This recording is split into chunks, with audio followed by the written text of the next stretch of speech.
votre rendez-vous quotidien de l'information. Désormais, ne ratez plus rien. Suivez les informations en temps réel, à chaque heure et toute heure. Vous êtes le plus heureux d'avoir choisi la radio Les Ondes du Progrès pour vous informer. Voici le journal parlé que vous présente Bernard Onakana Mukendi. Une édition mise en onde par Dieudonné Ntanda avant tous les titres. Les Ondes du Progrès. Fini les suspens. Isidore Bopé, élu représentant de 12 groupements quêtés de Mweka, contrairement à la volonté de Valentin Bopé, qui serait, selon lui, été élu par ses pairs. Maître Hilaire Koueté, qui nous a donné cette information, met en garde tous les jeunes gens qui s'attaquent au député Pacho Chanza dans la désignation de Isidore Bopé. Maître Hilaire Koueté est l'invité spécial de ce journal à suivre à la fin. La radio du peuple. Les travaux de renforcement du collecteur, construction des caniveaux et trottoirs sur les boulevards Lumumba et ceux du ravin Kamwanga ont été lancés ce vendredi 11 avril 2025 par le gouverneur Crispin Mukendi Bukassa. Ces travaux sont estimés à un coût plus de $400,000 américains. Les Ondes du Progrès. Les partis politiques IDPS, Tshisekedi, Fédération du Kassai 3 invitent le chef de l'État, Félix Tshisekedi, à revenir à sa vision de la modification de la Constitution pour lui permettre à fonder le pays sur les bonnes bases. Ce sont les femmes de ces partis qui ont exprimé cette volonté lors de la clôture du mois de mars dédié à la femme le 8 avril dernier. L'association sportive Vita Club de Kinshasa a annoncé la nomination du technicien français Bruno Ferry, âgé de 58 ans, au poste d'entraîneur principal succédant ainsi au Sénégalais Youssoufou Dabo, dont le départ a été officialisé le même jeudi 10 avril 2025. Le club vert et noir a expliqué le départ de Youssoufou Dabo par ses nouvelles fonctions au sein de la sélection libyenne où il a été nommé entraîneur adjoint. Nous sommes une ambition. Tels sont les titres sélectionnés de cette édition du journal parlé. Votre patience pour le détail. Merci de nous avoir choisis pour vous informer. Je l'ai dit dans les titres. Les 12 groupements de la communauté Kété à Mweka viennent de voter un représentant. Il s'agit de Isidore Bopé. La confirmation est de Maître Hilaire Koueté Mingou, assistant parlementaire du député national Pacho Chanza Mikobi. Cette qualité que s'était attribuée Valentin Bopé appartient qu'au passé. Dans un point de presse animé ce vendredi 11 avril 2025 à Chikapa, Hilaire Koueté souligne que ce pouvoir est démocratique et se donne uniquement aux chefs des groupements et non des localités, ni encore moins des clans.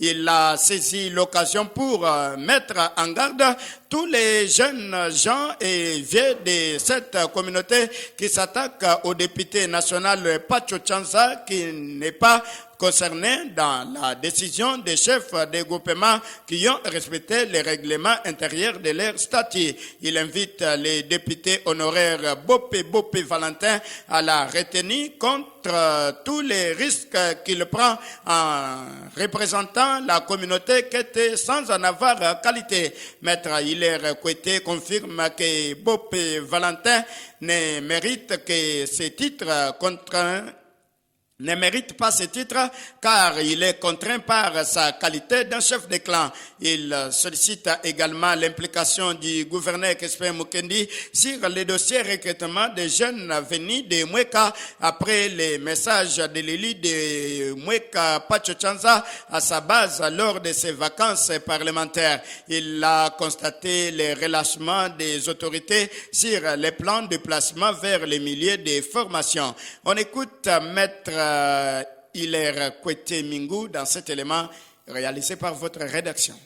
Dans le cadre de ses vacances parlementaires, il a recruté beaucoup de jeunes et son message a été beaucoup plus suivi. Ces jeunes-là se sont dépassés pour faire l'ordinaire de Mweka jusqu'ici. Ils sont sur le stade de Kanzala. Et certains semblent se décourager sous prétexte que le message que l'honorable avait lancé ressemble à un message vide. Parce que sur toutes les lignes, rien ne bouge, témoignant à ces gens-là que dans un avenir trop proche, ils pourront être évacués vers la zone de formation. Au moment où je ne veux pas, il constitue déjà une charge pour l'honorable. Et il ne cesse de l'appeler à son excellence, monsieur le gouverneur de la province, maître Crispin Mukendi Wabukasa, parce que cette province est réputée la première par rapport au recrutement de jeunes qui doivent intégrer l'armée. C'est de voir ces jeunes qui ont été recrutés être amenés vers les zones de formation. Aujourd'hui, on parle qu'il y a eu désignation de notre chef. On accuse l'honorable de s'être impliqué au détriment de celui qui était déjà là. Dans ces points de presse, fixer l'opinion, les tambourinaires de mauvais goût préfèrent ternir l'image de l'honorable, utiliser des petits garçons inconscients à travers les réseaux sociaux pour arriver à diminuer la crédibilité de l'honorable. Cette situation dont l'honorable fait objet de plusieurs mots aujourd'hui, c'est une situation que l'honorable n'est impliqué ni de près ni de loin, étant député national. Ces chefs coutumiers-là, ce sont des chefs indépendants du monde politique. Ils ont leur organisation, ils ont fait leur travail en âme et conscience. Nous étions sur l'axe Boulapé. Et lorsqu'ils se décident sur quelque chose, l'honorable n'a ni à retrancher, ni encore à ajouter. Alors, il n'est impliqué ni de près ni de loin. D'ailleurs, le point de presse d'aujourd'hui vaut une mise en garde. Ce point de presse est à suivre en intégralité à la fin de cette édition du journal, dont Maître Hilaire Kouété est l'invité spécial.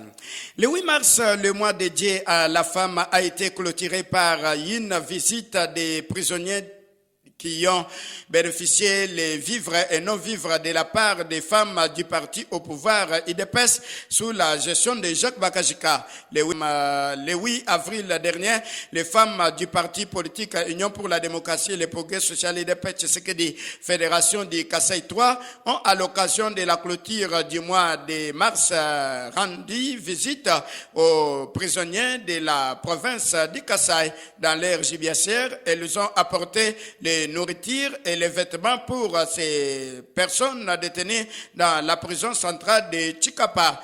Dans ce mot, après la remise de ces dons du parti au pouvoir, Madame Denise Odia a premièrement remercié ceux qui ont contribué à la réussite de la cérémonie de la clôture du mois de la femme et félicite le chef de l'État, Félix Tshisekedi, d'avoir honoré les femmes de la RDC à tous les niveaux dans les postes de prise de décision. Les femmes du parti au pouvoir continuent à croire sur les probables ou modifications de la Constitution, une vision du chef de l'État congolais qu'elle ne cesse de porter leur espoir. Ces femmes, sous la gestion de Jacques Bakajika, ont manifesté leur soutien aux actions de leur autorité de référence à Félix Tshisekedi pour le retour de la paix à l'est du pays. Je vous laisse suivre cette déclaration qui a été lue par Denise Odia, présidente fédérale de la Ligue des femmes IDPS Tshisekedi. Qu'il me soit permis aujourd'hui, journée du fin du mois dédiée à la femme, pour vous remercier de participer à cette manifestation qui est célébrée partout au monde et au Congo en général. Plus particulièrement, nous qui sommes dans notre ville de Chikapa. Saisissant de cette opportunité, je félicite toutes les mamans qui ont répondu à notre appel pour célébrer ensemble avec nous cette manifestation. Nous manifestons notre attachement avec un soutien indéfectible à notre président, garant de la nation congolaise, qui a pensé à la masculinité positive, à la primature. Une femme première ministre, chef du gouvernement, Judith Suminwa Tuluka, et d'autres comme mandataires dans son gouvernement, que Dieu de nos ancêtres les protège et lui incombe la sagesse et l'intelligence. Otomboli Bamama, Otomboli Fachi. Nous, Ligue des femmes de Chikapa, avons décidé de lui soutenir pour qu'il y ait la paix dans notre territoire national, citons l'est du pays, et les vaillants RDC et les Wazalendo pour récupérer notre terre, de lui donner aussi nos fils et nos filles à la formation de la nouvelle armée afin de nettoyer toutes les institutions occupées par les corps étrangers. Notre soutien au changement de la Constitution afin de lui permettre de bien gouverner et de rendre le Congo très fort parmi les pays du monde en général et de l'Afrique en particulier. La Ligue des femmes femme est l'une et indivisible autour de notre président AI, secrétaire général du parti honorable Augustin Kabuya Mwanabute, et à notre maman nationale Mansoni Christine, à notre gouverneur Crispin Mukendi Wabuka, tous ceux qui ont contribué moralement, matériellement, financièrement à la réussite de cette manifestation. Je cite Excellence Mwamba wa Mwamba Pierre, le président fédéral Jacques Bakajika Wantonda. C'est donc la Madame Denise Odja, la présidente de la Ligue des femmes du parti au pouvoir IDPS. Estimé à un coût de 499 565 000 dollars américains, les travaux de renforcement du collecteur, construction des caniveaux et trottoirs sur les boulevards Lumumba et ceux du ravin Kamwanga, lancés par le gouverneur Crispin Mukendi. Dans le cadre du projet PER 2025, les gouverneurs des provinces, Maître Crispin Mukendi Bukassa, a procédé ce vendredi 11 avril 2025 au lancement des travaux de renforcement du collecteur, construction des caniveaux et trottoirs sur les boulevards Lumumba et ceux du ravin, se trouvant dans la commune de Mbumba sur l'avenue du chef Kamwanga Mpongo. La solennité relative à y lier. La cérémonie relative à y lier dans la commune de Kanzala sur le long du boulevard Lumumba devant les bâtiments de la société Titan en présence des techniciens de l'OVD, du FONER et quelques membres du gouvernement provincial. Ces travaux financés par le Fonds national d'entretien routier FONER sont évalués à plus de 400 000 dollars américains, seront exécutés par l'Office des varies et drainage OVD pour une durée de 60 jours. D'après Titi Kwete, directeur provincial de l'OVD, ces travaux sont scindés en deux phases. La première consiste à la construction des caniveaux et trottoirs sur les boulevards Lumumba, tandis que la deuxième phase consistera au remblayage du ravin Kamwanga Mpongo, se trouvant à Mbumba.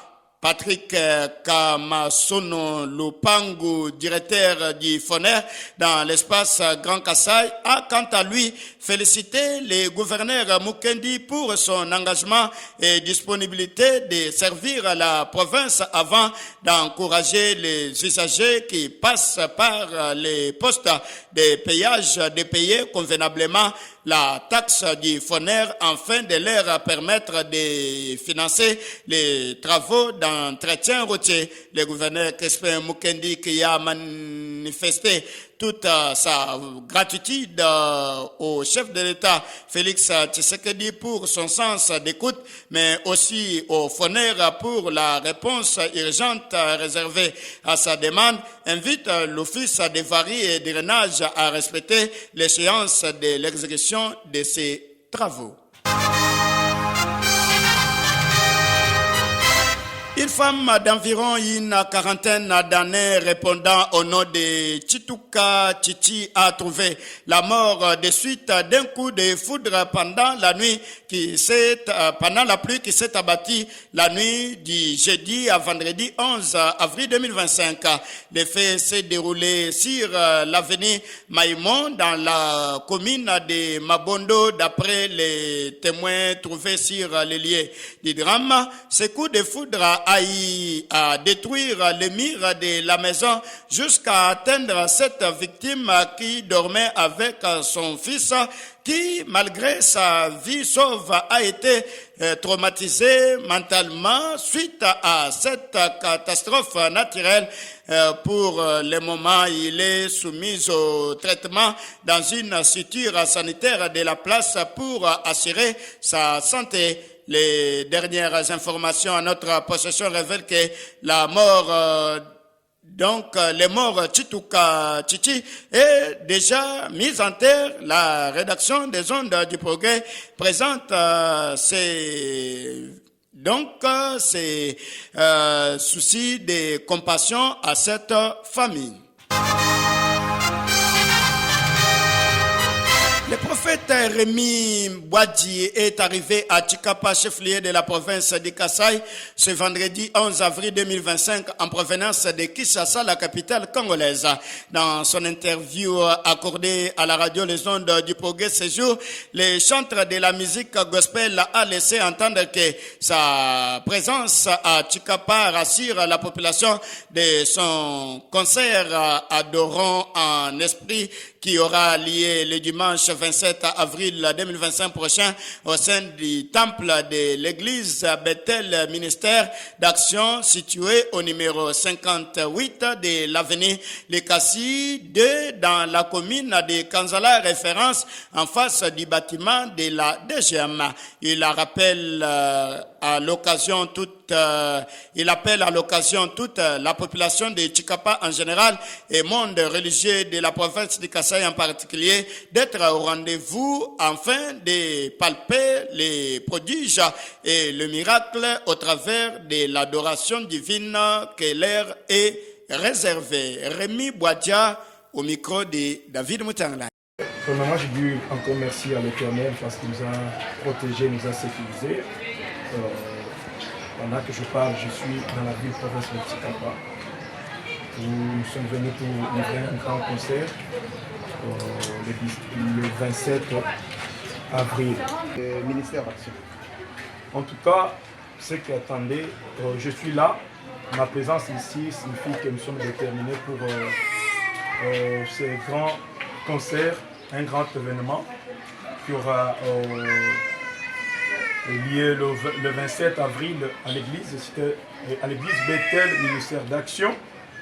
En tout cas, je vous invite parce que c'est déjà pour ce 27. Nous sommes sur le terrain, nous La première ministre de la République démocratique du Congo, Judith Suminwa Tuluka, a choisi de se rendre aux Émirats arabes unis pour participer à l'AIM Congrès 2025, à un rendez-vous mondial de premier plan dédié à l'investissement. À travers sa présence, elle a porté un message fort. La RDC est un pays en pleine transformation, riche en opportunités et résolutions engagées à offrir un cadre sécurisé, stable et attractif aux investisseurs. Cette mission s'est révélée fructueuse, jalonnée d'échanges de qualité avec plusieurs partenaires internationaux. La première ministre a saisi cette occasion pour saluer le travail remarquable de l'Agence nationale pour la promotion des investissements ANAPI en sigle, qui a dignement représenté le pays et servi de cerner le prix de la meilleure agence de promotion des investissements en Afrique centrale et de l'Ouest, une distinction qui honore les efforts fournis pour renforcer l'image et la compétitivité de la RDC sur la scène économique internationale. Judith Suminwa a clôturé sa visite par une rencontre stratégique avec des partenaires clés dans la mise en œuvre du projet du port en eau profonde de Banana. Le président directeur général de cette entreprise a confirmé l'arrivée des premiers navires dès 2026, marquant ainsi une avancée majeure pour ces projets structurants qui reflète la vision d'un développement durable ancré dans des partenariats solides. La première ministre a réaffirmé la détermination du gouvernement à bâtir une économie congolaise plus ouverte, inclusive et tournée vers l'avenir au service du bien-être de la population et de la croissance nationale.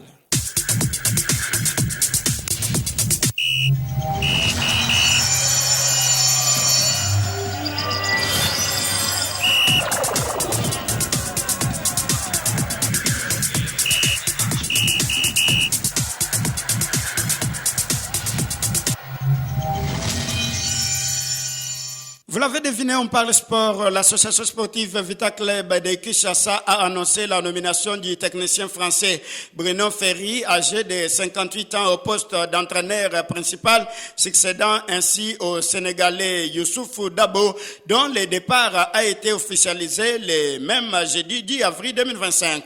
Le club vert et noir a expliqué le départ de Youssouf Dabo par ses nouvelles fonctions au sein de la sélection libyenne, où il a été nommé entraîneur adjoint. Ce changement d'entraîneur intervient dans un contexte de forte instabilité pour l'AS Vita Club.